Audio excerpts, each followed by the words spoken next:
Hey everybody, so this is Shannon Evette, and listen, I'm letting you guys in on a little private prayer time of mine. I felt led today to come back up to this vista in the valley, and it's a place that I used to go to pray. I'm going to show you what I'm looking out over. You can see the whole valley from here. We're at least a really good part of it. So I used to love coming up here to pray, and I just came up here and I'm sitting up here in the parking lot by myself. And, the Lord told me to come up here, and it's very emotional for me because this is a place where God made me a promise 6 years ago. 6 years ago, God made me a promise at the top of this very vista, and it has not manifested yet. And sometimes as you're waiting on a promise to manifest, you go through so many phases. You go through that phase of giving it back over to God. I see my hair sticking up. You go through that phase of giving it back over to God. You go through that phase of weeping. You go through that phase of sometimes judging God, thinking that God is withholding something from you.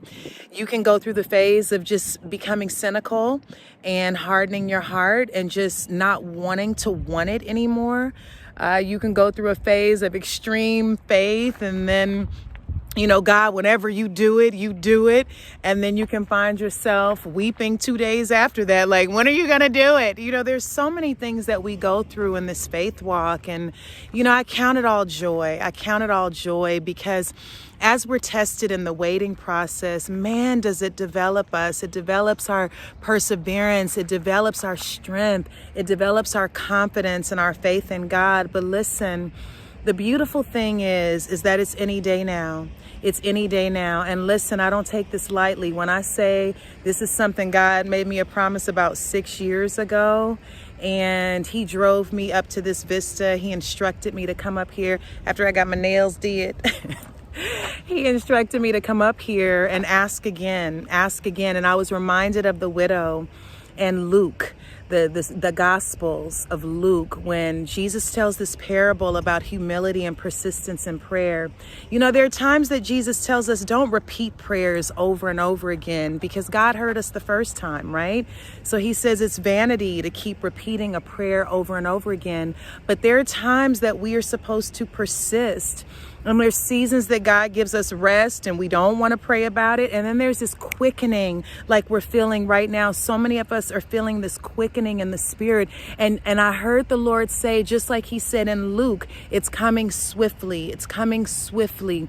Jesus tells this parable about this widow who had to go before this judge, and she had to ask for justice to be enacted in her case. And she wore this judge out. She just kept asking and kept asking and kept asking and kept asking, like some of y'all, like me, right?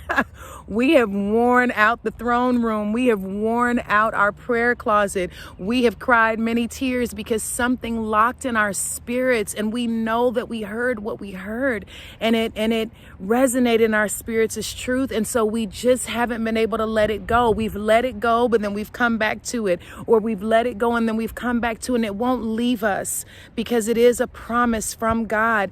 God is not obligated to answer our prayers. God is never obligated to answer our prayers because our prayers could be off. Our prayers could be wrong. Our prayers could be misaligned. Our prayers could actually harm us if there's something that we're asking for that's not in alignment with God. But God is absolutely bound to his promises. God is absolutely bound to his promises. And so if God has made you a promise, like God made me 6 years ago, right up here on this vista, I heard the Lord tell me to come back to the place of the promise because he's moving swiftly. He wanted me to come up here today, and he said, I'm moving swiftly. And what Jesus said in the parable, when the woman who was a widow was wearing this judge out, just asking over and over and over again, finally the judge said to her, all right, I'm going to do it for you, not because of anything, but the fact that I'm just tired of you asking, right? And so Jesus goes on to say, if a wicked judge, right, because justice has long had problems, but Jesus says if a wicked judge would give her her request, how much more swiftly, and he used the word swiftly, will your Father in heaven, who is a just and kind God, move on your behalf because you were persistent. So I'm speaking to my persistent people. I'm speaking to my people who have you got a trail on your floor, a trail of tears because you have worn that ground out, walking back and forth, asking God. You've stepped away from it. You've said, well, maybe it's not God's will, but then it comes back, and then you've denounced it. Maybe it became an idol in my heart. God, I don't want anything but you listen to our talks about obedience, and you said, God, if it's not for me, I don't want it. You've gone through all these things, and yet it won't leave you.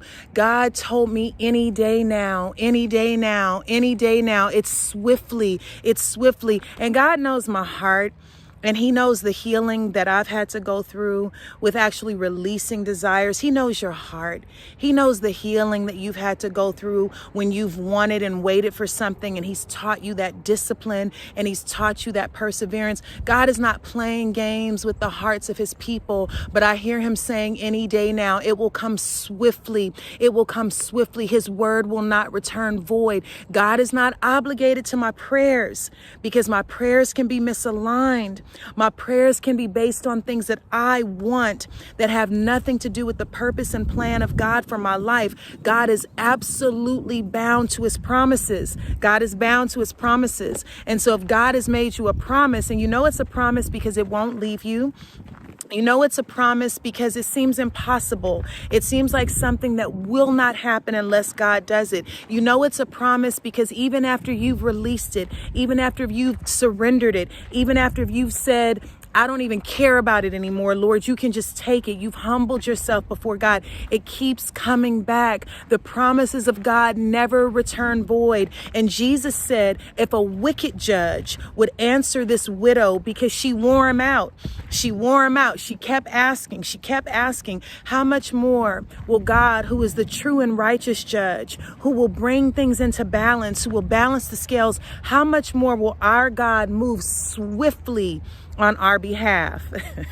I'm like, this hair won't stop sticking up.